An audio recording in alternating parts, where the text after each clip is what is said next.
presentado así un balance. En este caso, tenemos una utilidad de 30.917.000 pesos. Ese es nuestro punto de partida. Después vamos a ver los antecedentes que nos están entregando. Y dentro de los antecedentes, primero nos dicen que la depreciación acelerada del ejercicio son 12 millones. Entonces, como está haciendo uso de la franquicia de la depreciación acelerada, este va a ser un gasto.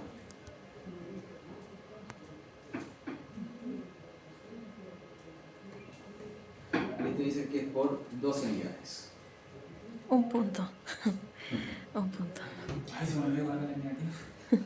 Después nos dicen la corrección monetaria del activo fijo tributario, 925.000 pesos. Nosotros sabemos que para efectos financieros no se aplica corrección monetaria del activo fijo, pero sí para efectos tributarios. Y como ya hemos visto, el artículo 32 me dice que la corrección monetaria de un activo es una utilidad y por ende es un agregado en la rentabilidad.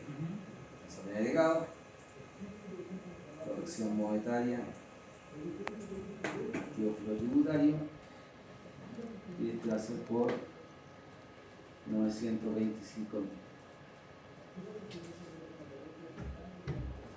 Otro punto.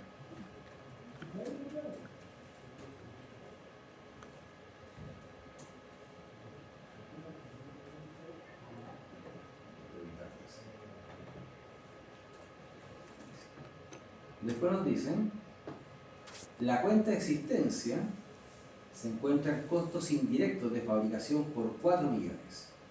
Y aquí, ¿no es cierto?, nos remontamos al artículo 30 y nos dicen de que los costos indirectos de fabricación son gastos de ejercicio. Entonces tenemos costos indirectos de fabricación y esto es por 4 millones. Me está olvidando que los deducidos se pueden ser negativos. Exacto, lo que van a trabajar los científicos.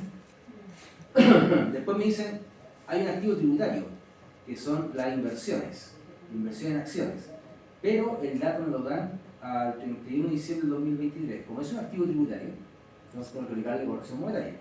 ¿Ya? Entonces vamos a ir acá.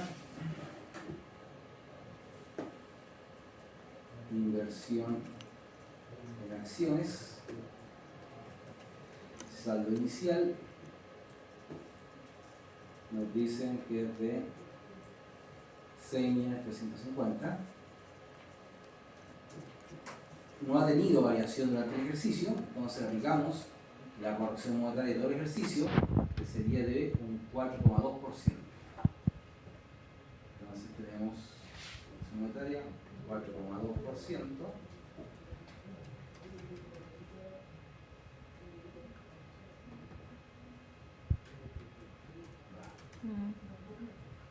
Por.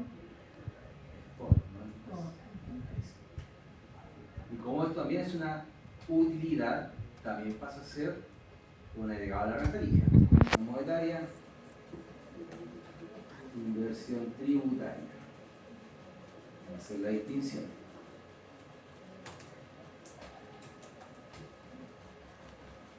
Después nos dicen retiro del ejercicio, 32 millones. ¿Ya? En este momento, para efecto de la rentabilidad, no lo necesitamos, pero sí lo vamos a requerir después.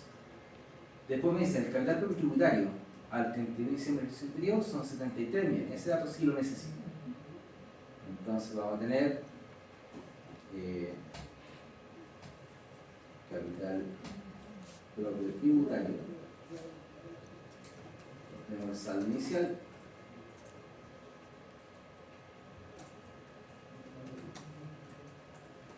Y nos dicen que es de 73.588.450. 73.588.450. Y ahí también se aplica la corrección monetaria, porque aquí también tenemos disminuciones patrimoniales. Dentro de disminuciones patrimoniales están los retiros, pero los retiros se efectuaban en diciembre, entonces no me afecta la corrección monetaria. Entonces aquí también vamos a tener, ¿no es cierto?, corrección monetaria del 4,2%. Ahora, el capital propio tributario es un pasivo.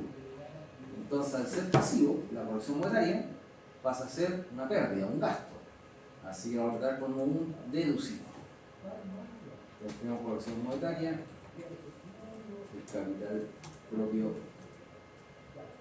tributario, y este es un deducido por los 3.090.000. ¿Ya? Después tenemos cuenta clientes posee dos facturas cuya deuda supera los 365 días. Entonces, de acuerdo a lo que vimos en nuestro artículo 31, lo que se refiere a castigo de incobrable, entonces yo, dado que esta deuda tiene más de 365 días desde que expiró la fecha para pago, entonces yo las puedo castigar ahora sin hacer ningún otro trámite. Entonces este castigo, por eso una disminución del activo, va como gasto. Entonces, castigo deudores Incobrables.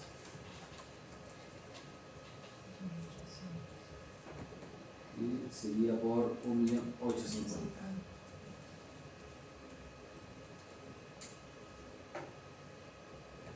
Después me dicen, en el presente ejercicio, para efectos financieros, la sociedad no ha efectuado ningún castigo, ya ok, no tengo nada que hacer.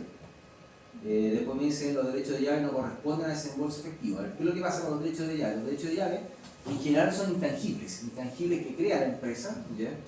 Pero para efectos tributarios, estos derechos de llave solamente los consideramos como activos en la medida que se hayan pagado por ellos. Ahí los considero yo como activos. Pero aún así, resulta que ese derecho de llave para efectos tributarios no se amortiza, ¿ya? Para nada, sino que siempre queda como un activo, no, y a lo más tiene corrección monetaria. En este caso, como no es un desembolso efectivo, o sea, cualquier efecto en el resultado que tenga ese derecho de llave, tenemos que eliminarlo. Después me dice, los gastos no documentados fueron desembolsados en octubre. Entonces, si vamos al balance, deberíamos de tener gastos no documentados 400.000. por 400.000, exactamente. Entonces, estos los agregamos, ¿no es cierto? El gasto no documentado. Estos son 400.000.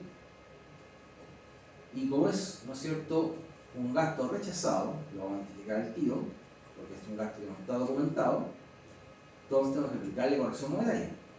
¿Por qué? Porque es un desembolso que efectuamos. Y estos fueron en octubre. Entonces, de octubre a la fecha, a diciembre, es un 1,2%. Entonces, el agregado va a ser los 400.000 por 1,012. Es decir, 4.800 sería el agregado de este gasto rechazado. Después me dicen, las multas corresponden a formularios fuera de plazo pagadas en julio. Entonces, las multas son 150.000. Pero también tenemos un agregado. La multa sin interés pagado al fisco por 150.000. Y fueron pagadas en el mes de julio. Y de julio a fin de año es un 2,3%. 50 por 1,023. Ahí tenemos 2,3. Esos son todos los datos que me dan, digamos, los antecedentes, pero no obstante eso, igual tenemos que revisar el balance por si existen otras partidas que tengamos que afectar en la renta líquida. Y para eso vamos a partir con los ingresos.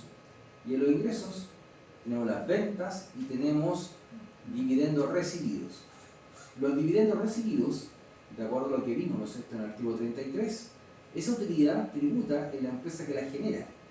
¿Bien? Si yo no la saco de mi sociedad, puede ser que su utilidad tribute 2 veces con el impuesto de la categoría. Entonces tenemos que deducirlo. Entonces vamos a tener un deducido, ¿no es cierto?, que va a ser los dividendos recibidos, y este dividendo es por 10 millones. Entonces con eso ya sacamos este dividendo y por ende ya no va a estar tributando con primera categoría. Después nos vamos a los gastos.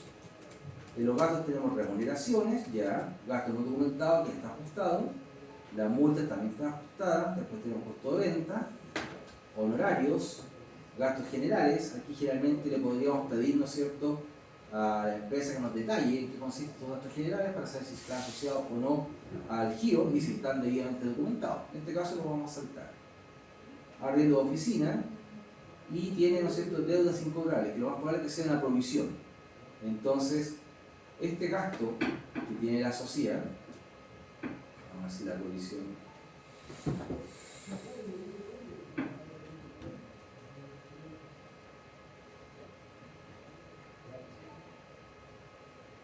no tiene provisión, o sea, Provisión en sí, ¿qué lo veo?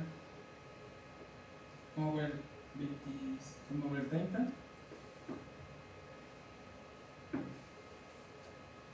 31.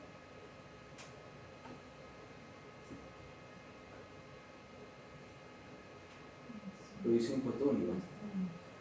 No estoy buscando. Ah, acá está, estimación de deudas incobrables. Ah. ¿Ya? Entonces, la empresa tiene 700.000 como saldo, pero el resultado que afectó fueron 2.700.000. Pero, como nosotros estamos castigando en función de lo que establece la ley de la renta, ¿no es cierto?, cualquier otro gasto que tenga la sociedad, simplemente no lo consideramos. Entonces, vamos a probar que sea una estimación que haya hecho la sociedad. Y como ese gasto no lo aceptamos, va a quedar como un agregado. Entonces tenemos deudas incobrables, ¿cierto? Y sería por 2.700.000.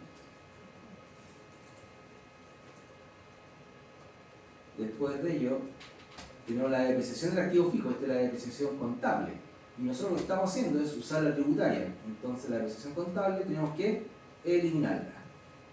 Entonces eso va a ser un agregado, ¿por qué? Porque estamos con un gasto y el gasto se elimina a través de un agregado. Después tenemos las provisiones de impuestos. Y por lo que dijimos cuando estábamos en el artículo 31, que las provisiones de impuestos de primera categoría y del impuesto único, resulta que la ley no me las acepta. Entonces, si hay efecto en resultado por depreciación de impuestos de primera categoría o por depreciación, o sea, por provisión de primera categoría o provisión de impuesto único, estas provisiones simplemente las eliminamos. ¿Y cómo se eliminan? A través de un agregado, justamente. Entonces ahí revisamos todas las partidas del balance, los efectos del resultado tanto ingreso como gasto, si no nos queda nada más por ajustar. Y el último ajuste sería el de gasto rechazado, que en este caso sería Los 404. no atribuible, porque no está beneficiado a alguien particular, ¿ya? Entonces serían los 404.800. Entonces esa forma de gasto rechazado que identificamos, esto no va a tributar, no va a pagar impuestos de la sino que va a pagar solamente en función de, del impuesto único del artículo 21. Con eso llegamos a una renta líquida de 13.854.000 pesos. Pero ahora yo puedo aplicar el beneficio del artículo 14 de TRAE, que me dice que puedo rebajar el 50% de la renta líquida reinvertida. Y para eso me dice de que la renta líquida determinada tengo que rebajar los gastos rechazados que no están afectos al impuesto del artículo 21, en este caso serían las multas, ¿ya?, porque son desembolso efectivo, y tengo que rebajar los retiros de ejercicio. Y los retiros nos dijeron que fueron por 32 millones de pesos. Entonces, menos 32. En este caso, como nos da renta líquida reinvertida negativa, entonces no aplica el beneficio. ¿Por qué? Porque los socios lo que hicieron fue llevarse toda la utilidad que generó la empresa y se la llevaron para la casa. Entonces no aplica el beneficio. Si aquí hubiese sido positivo, entonces ahí sí habría rebajado el 50% de esa renta líquida reinvertida, lo habría rebajado de la base imponible. Con respecto a los impuestos por pagar, el impuesto de categoría un 27%, y respecto al artículo 21, como su gasto rechazado no atribuible, sería un 40% sobre los gastos rechazados que hemos identificado. Entonces, esa es la lógica para determinar una renta líquida imponible de un régimen semi-integrado, con grandes contribuyentes, en donde el punto de partida es el balance de la sociedad. Y de ahí tenemos que ir depurando en función justamente de lo que nos dice la ley de la renta. Al final el artículo 29, 30, 31, 32, 33 y después también el 21. Acá lo principal es que ustedes puedan ir correlacionando qué es lo que dice la norma, cómo esa norma traducirlo a un ajuste de la renta líquida. Y para eso tenemos que tener claridad de qué es lo que estamos realmente haciendo. Para poder saber si estamos frente a un agregado, si tenemos que hacer un deducido, o eventualmente con el caso de los rechazados, que es un agregado y también es un deducido a la vez.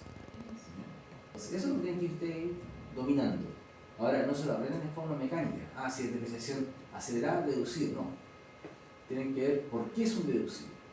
Porque es un gasto que me ofrece la ley, ¿no es cierto? Entonces yo rebajo ese gasto de renta líquida como está en la contabilidad, entonces lo rebajo a través de la renta líquida, a través de un deducido.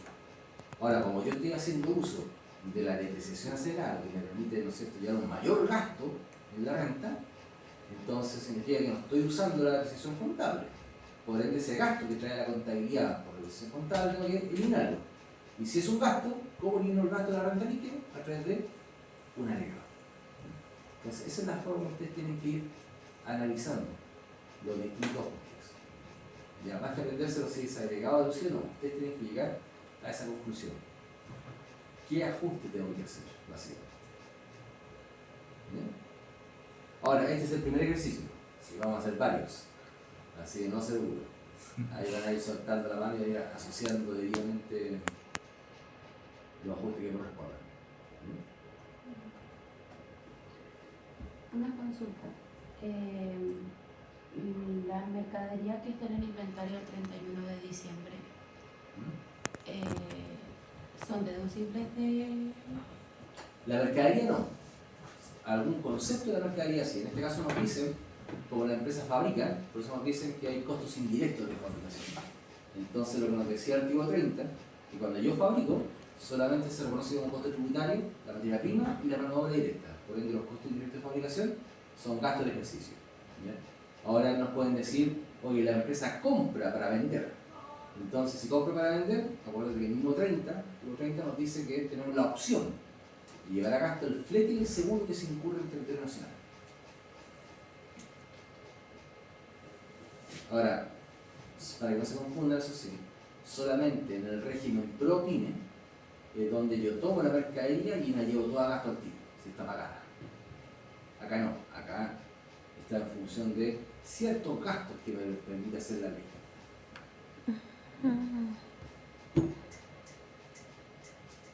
Ya chicos, la próxima clase les voy a subir esto. Ahora sí, el transcurso.